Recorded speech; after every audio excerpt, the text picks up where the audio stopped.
ano. A gente vai falar também sobre isso de novo e quero falar sobre Centrão agora. Isso porque a Federação União Progressista oficializou em convenção realizada nesta segunda o apoio à candidatura do senador Flávio Bolsonaro ao governo de São Paulo. O evento contou com a presença do Flávio, que participou como gesto de prestígio à aliança firmada com a federação. A convenção também marcou a ausência de lideranças nacionais do Centrão, como Rueda, presidente do União Brasil, e Ciro Nogueira, presidente do PP. Nos bastidores, a avaliação é que a decisão de não comparecer buscou evitar desgaste com outros grupos políticos e com a disputa presidencial de 2026, já que os partidos ainda tentam preservar espaço para negociações futuras. Segundo aliados, a presença de Flávio na convenção teve como objetivo reforçar a aproximação com a Federação União Progressista e consolidar o apoio de partidos do Centrão à sua candidatura. A aliança é considerada estratégica por garantir maior tempo de propaganda eleitoral, estrutura partidária e capilaridade política para a campanha. Eu já quero chamar a Andresa Matais, que está aqui comigo, então eu venho para cá. Posso? Deixa eu abrir o Contexto Metrópolis de um ano com a minha parceira que começou o programa comigo aqui. É verdade, né? E eu já queria falar de Centrão com ela, porque na semana passada ela estava aqui no programa e a gente falou sobre essa entrada do Centrão na campanha do Flávio Bolsonaro, essa expectativa do Republicanos de entrar, ainda não temos essa resposta, mas tivemos essa movimentação do União e do PP ontem, em São Paulo, na entrada da campanha do Tarcísio. Ok, União e PP já formalizaram a participação na campanha do Tarcísio, o Flávio esteve por lá e teve esse burburinho da entrada na campanha do Flávio. O que a gente pode esperar agora do Centrão na campanha do Flávio Bolsonaro? Nem Rueda e nem Ciro estiveram por lá para não causar aí um mal-estar. Oi, Neila. Primeiro, bom dia para você, bom dia a todo mundo que está acompanhando o programa. Estou muito feliz de poder estar aqui nesse aniversário do Contexto, um programa que começou bastante ousado, na sua proposta ali, de preencher um espaço importante e que conseguiu, nesse um ano, ter uma audiência incrível, muita gente acompanhando o noticiário político por aqui, sempre com análise, e a Neila, conduzindo de uma forma brilhante aqui o programa. Então, muito legal a gente saber que hoje, se você quer estar bem informado, você tem uma opção aqui no Contexto. Com relação a essa questão do Centrão, o Ciro Nogueira e o Rueda é que eles estão escondidos da polícia, Eles devem estar ali embaixo da cama, para que ninguém lembre deles, Os dois estão bastante enrolados aí com a questão do Daniel Vercaro, com o Banco Master. Então, esse sumiço dos dois em eventos públicos também tem um pouco a ver com isso. E, claro, uma indefinição com relação à campanha do Flávio Bolsonaro.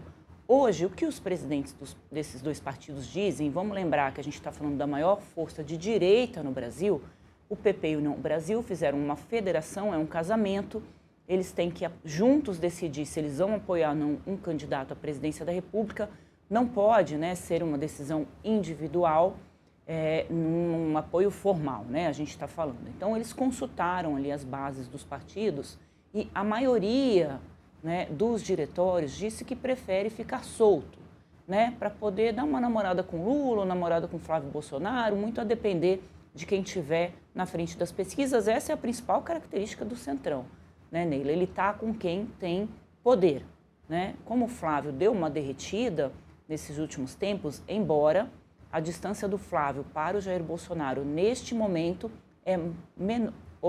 A distância do Flávio para o Lula na disputa presidencial, neste momento, é menor do que a distância que o Jair Bolsonaro tinha do Lula. Então, em resumo, o Flávio está mais bem posicionado nas pesquisas do que o próprio pai nas últimas eleições. Mas, mesmo assim, há uma expectativa de que o Lula possa vencer as eleições. Então, o União Brasil e o PP deram uma freada aí nesse apoio formal. Já o Republicanos, eu conversei ontem com o presidente do partido, Marcos Pereira, ele me disse que ainda não está definido se eles vão apoiar ou não formalmente a candidatura do Flávio Bolsonaro. Para o Flávio seria muito importante, Neila, que ele tivesse pelo menos o apoio de um partido. Isso dá à candidatura dele um pouco mais de estofo, mostra que ainda há uma expectativa de vitória com relação à campanha dele. Ele pode pegar um vice ali do Republicanos, que é o partido do Tarcísio de Freitas. Então, faz uma diferença importante ali na campanha, não mostra um isolamento. Então, estão fazendo alianças políticas, acordos partidários nos estados. Isso pode definir ou não a entrada do Republicanos na campanha do Flávio. O que o Marcos Pereira me falou é que eles vão fazer ali com emoção. Vai ser praticamente no último dia, tem até o dia 4 de agosto, né, para essa definição. Eles devem decidir no dia 2 de agosto. De toda forma, a campanha do Flávio Bolsonaro tenta minimizar, né, essa falta de apoio, dizendo que, de todo jeito, o União Brasil, o PP e o Republicanos, estando ou não casados com o Flávio, vão apoiar a sua candidatura, porque esse grupo não iria apoiar a candidatura do Lula. Tenho dúvidas. Né? A gente vê que na região Nordeste, né, Neila, a gente sabe que esses partidos do Centrão tendem a apoiar o Lula, Sim. porque o Lula é muito forte. Lá no Piauí, por exemplo, o Lula ganha a eleição com 90% dos votos. Então, se você for contra o Lula, muito provavelmente você pode ter dificuldades para se eleger. E falando em 45 minutos do segundo tempo, outros partidos estão deixando as convenções, as decisões das convenções para os 45 minutos do segundo tempo, né? Você falou aí do Republicanos tomar essa decisão e tem as decisões de vice também, né? A gente não está vendo a decisão de vice, por exemplo, do Flávio Bolsonaro. Aí vimos a questão da Daniela Marques, que entrou há pouquíssimo tempo no partido, conseguiu na justiça uma forma de entrar no PL para integrar o partido e talvez, quem sabe, ser uma vice, mas o Valdemar não a quer como vice, porque ela não traria votos, ela aproximaria o Flávio do setor financeiro, do setor econômico, mas não é uma pessoa que traz votos. E não traz votos de outras alas também. Ela traria votos da ala bolsonarista, o que não é interessante. Ele não precisa, Ele né? não precisa. E aí, você colocar uma chapa puro sangue, ou seja, que não seja a Daniela, mas que seja uma outra pessoa do próprio PL, não vai agregar votos. Quem vai ser essa vice do Flávio Bolsonaro? A gente já está quase nos 45 minutos do segundo tempo. E com relação a Michele, vai vir ou não vai vir para o Senado? Também já estamos quase nos 45 minutos do segundo tempo. Eu ouvi de aliados da Michele que a escolha da Michele vir ou não para o Senado é um projeto do Jair Bolsonaro. Michele Bolsonaro no Senado é um projeto do Jair Bolsonaro. Então, uma decisão complicada. E quando ela diz que o projeto dela é cuidar da família, não é uma mentira. Ela, de fato, quer cuidar da família. E aí, colocar essa decisão nas mãos dela é muito difícil, porque aí vem um raciocínio que é o seguinte: Jair Bolsonaro está em casa, se ela deixa de estar em casa para estar no Senado trabalhando, ou se ela deixa de estar em casa para estar em campanha, quem está em casa com ele? Pode ser um risco. Os filhos não podem entrar. Os filhos não podem entrar. A Laurinha. Quem vai cuidar? A criança. A criança. Corre-se o risco de Alexandre de Moraes tomar uma decisão, ele não está sendo cuidado, cuide-se o Estado. Então, dele voltar para Papuda. Então, a cabeça da Michele, de fato, está confusa nesse momento para tomar essa decisão. Mas estamos perto do final do segundo tempo. É um bom ponto, Neila, colocado, né? Tem toda essa questão do Bolsonaro precisar estar em casa para ser cuidado. Ela pode fazer a campanha ali de casa, vamos ver como é que isso vai acontecer. Com relação ao Flávio, ele precisa de um vice que traga votos, principalmente da região Nordeste. Sim. Onde o Lula é muito forte, né, por conta dos programas sociais. Então, a campanha está buscando uma mulher para tentar neutralizar um pouco esse discurso que atingiu o Flávio, né, com aquela briga ali com a Michele publicamente, né, as mulheres se retirando da campanha do Flávio, e a mulher é a maioria do eleitorado brasileiro. Então, é preciso desfazer esse discurso rapidamente de que o Flávio é machista, de que o Flávio acha que o lugar de mulher é em casa, como disse lá o Paulo Figueiredo, um dos coordenadores da campanha do Flávio, que a mulher não sabe votar, que só as mulheres casadas sabem votar. A gente não sabe, então, né, Neila? Não sabemos, não somos casados. Mandem cartas pra gente aqui, de repente. Até a eleição a gente casa. A gente casa e aprende. E aprende a votar, né? O esposo, como a Michele diz, que sabe em quem que a gente deve votar. Então, esse tipo de discurso é ruim para a campanha do Flávio, vai ser repetido sistematicamente pela campanha do Lula para tentar fragilizá-lo numa votação que é majoritariamente feminina. Então, nós mulheres é que vamos decidir, né, muito provavelmente, quem será o próximo presidente do Brasil. Então, trazer uma vice-mulher pode mostrar que o Flávio também está empoderando as mulheres, né, numa chapa presidencial. O Lula escolheu o feijão com arroz, né, vai de Geraldo Alckmin. O Lula fez um governo totalmente fragilizando as mulheres, né, é bom que se diga, as mulheres ministras foram as que mais sofreram demissões aí no governo do presidente Lula, né, a primeira mulher, a Daniela do Vaguinho, foi retirada do governo para dar lugar a um homem. Aliás, todas as mulheres que ele tirou, ele foi dando lugares a homens e colocou mulheres apenas em caixinhas, né? Sim. Mesmo mulheres que tinham posições mais fortes no governo, como a Simone Tebet, por exemplo, não eram mulheres que participavam das decisões do núcleo do governo petista, né? Ficavam ali alijadas, mesmo em discussões sobre orçamento, que era a área da Simone Tebet, que vai disputar agora um mandato para o Senado lá em São Paulo, com o apoio do presidente Lula. Então, o Flávio está nessa indefinição, vai esperar ali até a última hora, eles vão tirar o nome da cartola do PL, porque a chapa precisa ter um vice e a gente tem essa experiência, né? O Brasil já teve aí bastante experiência com impeachment, então é bom que a gente saiba quem é o vice, né, direitinho, Neila, porque a chance de assumir, né, se a gente for pegar aí a média no Brasil, é bastante alta. Então, o Flávio está numa situação da campanha em que você vê, pelos índices, pelos números das pesquisas, se você for pegar uma média das pesquisas, o Flávio está bem, né? A distância dele para o Lula é uma distância hoje de 4 pontos na média das pesquisas. A do pai era uma distância de 18 pontos a essa altura do campeonato.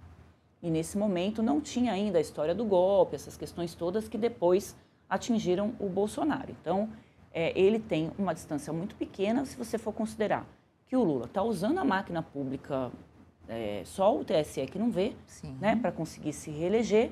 O Flávio Bolsonaro já entrou com 80 pedidos, 80 ações no Tribunal Superior Eleitoral, questionando o uso da máquina pública pela campanha do Lula. O que aconteceu? Nada até agora. O presidente do TSE foi um indicado do Bolsonaro, Cássio Nunes Marques, mas se aliou ao Lula, né? São amigos ali de uísque agora, e sentou em cima de todos os pedidos da campanha do Flávio, que questionam o uso da máquina pela campanha do Lula. Então, o Flávio está bem nas pesquisas, se você comparar. O Flávio está montando uma equipe que tem a Daniela Marques como uma interlocutora na área de economia, que é um ponto forte da campanha do Flávio, né? Porque o mercado financeiro, os grandes empresários do país têm horror de pensar que o Lula pode se reeleger, porque esse governo Lula é um governo gastador, né? É um governo que investe fortemente no assistencialismo. Então, ele desarranja as contas de casa, né? O país está com as contas desarrumadas, um próximo governo vai ver como é que ele vai fazer para pagar a conta desses pacotes de bondade eleitoreiras que o Lula lançou. Então, do outro lado, você tem um governo que se propõe a ser, que é um governo de direita menos intervencionista, né, um Estado menos intervencionista e de contas mais arrumadas. E que é isso que o mercado quer ver, tanto que se fala, ó, se o Lula ganhar a eleição, o dólar dispara, se o Flávio ganhar, o dólar cai. O problema é que o Flávio foi perdendo credibilidade junto a esse público durante a campanha e a Daniela está tentando resgatar isso e garantir que o mercado financeiro volte a apostar no Flávio como alguém com viabilidade eleitoral. Tem uma novidade que eu trouxe na minha coluna hoje, Neila, que mostra o seguinte: o Lula, em rodas mais reservadas, já tem dito que se for para um quarto governo, ele vai fazer um governo menos assistencialista. O Lula considera que já fez todos os programas sociais mais importantes do Brasil, então essa parte ele já entregou. Então, num último governo, ele faria um governo mais voltado para ajustar as contas, para conseguir entregar uma reeleição e perpetuar a esquerda no poder. Se ele entregar também um governo afundado, é uma catapulta à direita para 2030. Né? Então, eu ouvi essa semana de pessoas com que o Lula conversa, fontes, né, interlocutores bastante privilegiados ali do presidente Lula, de que a ideia agora é mostrar que ele vai fazer um governo mais de ajuste fiscal. Isso não significa que eles vão abandonar os programas que já estão aí, mas significa que eles não vão criar novos programas, mais despesas para que todo mundo pague, porque os programas que estão aí já atenderiam, né, uma parcela da sociedade que precisa mesmo de ajuda para poder sair da pobreza. O problema é que os programas sociais do PT podem ser ótimos, mas não tiraram ninguém da pobreza, né? 10 anos depois do Bolsa Família, acho que a gente já tem mais 14 anos, depois o pessoal da produção só pode me confirmar isso, a gente vê que tem famílias que lá no início entraram no Bolsa Família, continuam até hoje, ou os seus familiares. Então, são programas de entrada, mas que não tem porta de saída. Essa maior crítica, né, a esse modelo do PT, que acaba criando um bolsão de votos, porque essas pessoas continuam, né, elegendo a esquerda, porque querem continuar recebendo bolsa e não progredir a partir dela, né, Neila? É uma das maiores críticas. Deixa eu vir para cá, produção, para eu chamar um rápido intervalo para quem nos assiste aqui na Fast TV. Rápido intervalo para você que nos assiste. A gente volta já já e continua tudo normal para quem nos acompanha aqui pelo YouTube. A gente segue falando sobre